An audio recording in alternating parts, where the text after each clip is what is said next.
Still, the point is to try not to take out your problems on innocent bystanders and strangers. I do have to say, though, that one of the blessings of my injuries is that they've shown me so many times that there really are good people in the world. And I really do believe that they outnumber the evil and the bad, which sounds redundant, I know. Here are 2 quick stories that I'll always remember. The first happened when my mom went to Virginia with me to visit my aunt and uncle and my cousins during my first spring break back at college after I'd gotten hurt in 2007. It had always been my tradition to spend spring break in Virginia with my family. I loved it up there. And somehow I was always able to get it to snow. I was still having a hard time walking. It's not exactly easy these days, and I might walk kind of funny, but it's definitely easier now than it was in those early years. And I still sometimes use my wheelchair at home. Because we would be doing so much walking and I got tired so easily, and it's not exactly flat terrain up there, my aunt and uncle rented a wheelchair for me to use during my trip. I'd wanted to go to the National Cathedral because I hadn't been there since I was about 7, and back then I was too scared to go to the top. My cousin Andrea, her mom, and her youngest son John took me there. It was so sweet because when I was a kid, I thought it looked like a princess castle. And as we drove up that day, John said, "It looks like a princess lives here." We had a great day together, so many fun memories of John. The best one, which will probably embarrass him, but became an instant family classic, was when they were pushing me up the sidewalk in my wheelchair on our way to the entrance. All of a sudden, John stopped in front of us, dropped trout, and started peeing on the grass outside of the National Cathedral. I'm a horrible influence because I immediately started laughing my ass off. I looked at my cousin Andrea and said, "What do you do when they do that?" And she said, "Without one, there's not much you can do." Like so many third-born children, he got away with all kinds of stuff the first 2 never could have. He also came up with a story that there were alligators under the pulpit, and somehow I killed a shark with a train that day. Gosh, he is 18 years old. He's been alive for half of my life now. It was an eventful day, to say the least. But the thing that happened that Andrea found so moving was the kindness a group of men showed when the tour got to a portion that had steps leading up to it. They didn't have a ramp or a way for handicapped people to get up there yet anyway. I think they were working on it because they were under construction at the time. And it's funny, they were under construction when I was there when I was 7 too. Anyway, everyone was following the tour guide up the steps, but these men turned around and saw me in my wheelchair and said, "Do you want us to carry you up there so you can see?" I smiled and said, "Oh gosh, you don't have to do that, I'll be fine." But they wouldn't take no for an answer. They each went around my chair and they carried me up the steps in my wheelchair so I could see. When we got home that day, Andrea told my mom how moving it had been to see complete strangers display such selfless kindness. We told her it was one of the good things about my injuries, that we'd seen so many good people reach out or offer to help. The other story, and then I'll move on, was when my mom and I were touring the ASU campus in Phoenix the next year, once again on spring break. I was moving there to go live with my then boyfriend, who had been one of my best friends for almost 10 years, and I'd been accepted to ASU. Mom and I were just walking around checking stuff out, and these 2 adorable young guys came up to us. They could have been checking the campus out too, or they might have actually been freshmen, but they looked like they could have just walked away from their high school football practice. They were so young. Anyway, they walked up and said, "Do you want us to carry you?" I just busted out laughing. So did my mom. I said, "Oh my gosh, y'all are so cute and sweet." I said, No, you don't have to do that. I'm too heavy. I wouldn't want you to hurt yourselves." I was about 170 at that point. I later got up to my heaviest 189 after we got married, after Scott and I got married, not that guy. But I finally figured out the trick to keeping weight off just before I turned 30. And I managed to stay at or below my high school weight since then. And yes, I will make a video sharing what I figured out, but it's so stupidly simple, I think you're gonna hate me for it. It's no quick fix trick. It's just the most basic weight loss advice you ever heard, and probably the first advice you ever heard. Anyway, these guys kept insisting, saying, "Are you sure? We really don't mind. It wouldn't be any trouble. We just saw you having a hard time walking and we thought we could help." I probably turned beet red, but I was so tickled by the whole thing. Mom and I told everyone that story. We were both so touched. That was back in the spring of 2008, so those guys probably graduated college long ago. But if either of them ever randomly sees this video, which the odds of that are incredibly slim, but thank you so much. You became one of our favorite examples of kindness from strangers have shown me over the years since my injuries, and y'all were nicer to me that day than my then boyfriend was for the 6 months I lived there.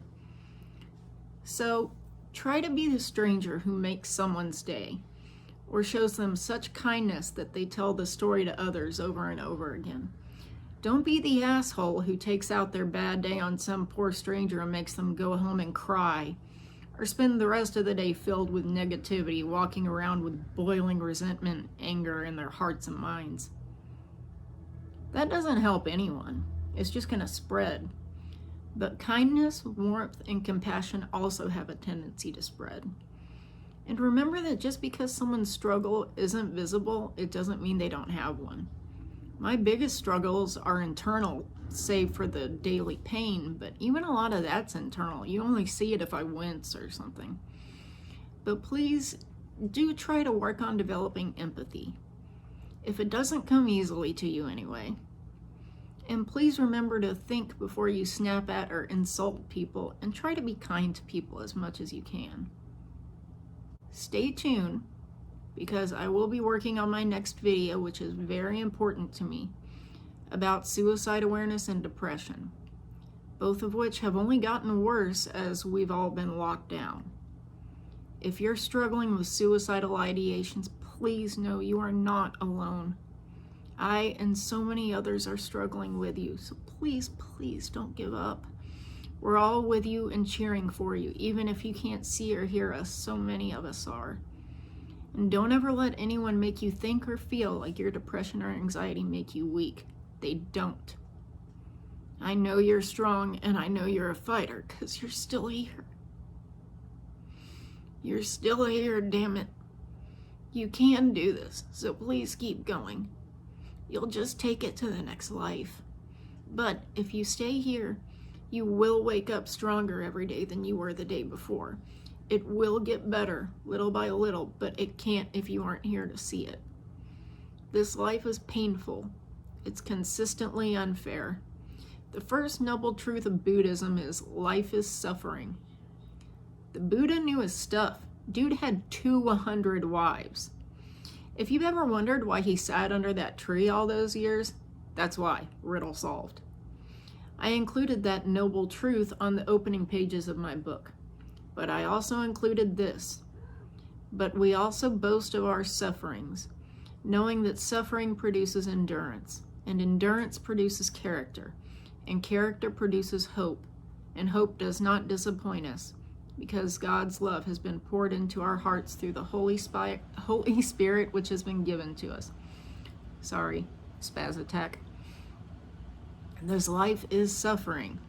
You will cry, you will hurt, you will lose, but you will also love, you'll laugh, you'll smile, you'll win, you'll learn, you'll be awed by things you see, hear, and feel. You'll bless others and be blessed yourself. The beauty of this life and the good in this world greatly outweigh the pain and the bad. That can be really hard to see sometimes, but I genuinely believe that is true. The problem is that when we're suffering or hurting, that's all we can see. You can't see past the pain and the thunderstorms to the happiness and the rainbow after the storm. If you're in the midst of your storms right now, I'm with you. I haven't figured it all out or mastered some mindset or found a solution. I'm still trying to find one. I still have days where I have to convince myself I don't want to die. Hell, I broke down and begged God to take me more than once last year. But I'm still here because He's not done with me. In fact, trying to help y'all has given me a reason to want to stay a little longer. He is the closest thing I found to a solution or mindset to help me. It's been strengthened by years of reading the Bible and working on and building a relationship with Him, but my relationship with, trust in, faith in, and great love for God keeps me going. I just can't slap Him in the face by taking away the life He so graciously saved from insurmountable odds so many times. Please keep going. Every time you endure, you get stronger. As your endurance builds, your perseverance in turn gives you more strength. It's all about running the race the best you can, building an endurance, perseverance, strength, and character all the while. You ever notice how those people you know who've never had to struggle their entire lives always had everything handed to them? They're shallow, vapid, and self-absorbed. They have no character because they've never been tested. For the most part, everyone is tested at some point, and everyone will eventually have their cross to bear. I honestly feel bad for people who've had life easy the whole way, cradle to grave, because they barely get any time to learn, enjoy, and put into practice what's really important. So be proud of your struggles. Boast in your sufferings, as the Apostle Paul instructed. Wear your scars bravely, the internal and external ones. A lot of us have more scars on the inside than the outside where people can see, and that's saying something because I have a lot of external scars. But I do think the inside is more fudged up. But I will keep enduring because I can't leave my beloved babe, my sexy my loving husband alone in this absolutely batshit crazy world. You and I are going to keep enduring this shit together because it can't beat us. You got this. If you liked this and you like, subscribe, and share for me, you'll really be helping me to grow this channel and increase the chances that I could actually help someone. Please do comment and share if this helped you and you think it could help others you know.